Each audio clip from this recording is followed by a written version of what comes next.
মাঝে মাঝে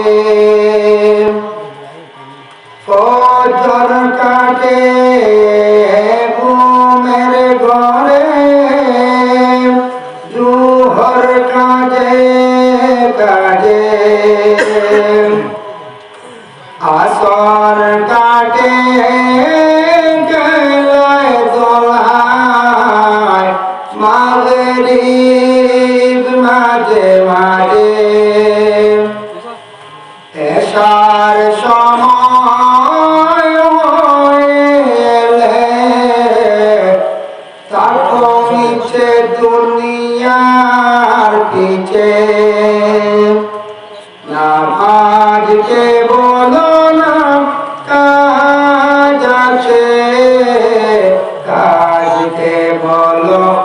আমার নামাজ আছে নামাজ বিহীন বড়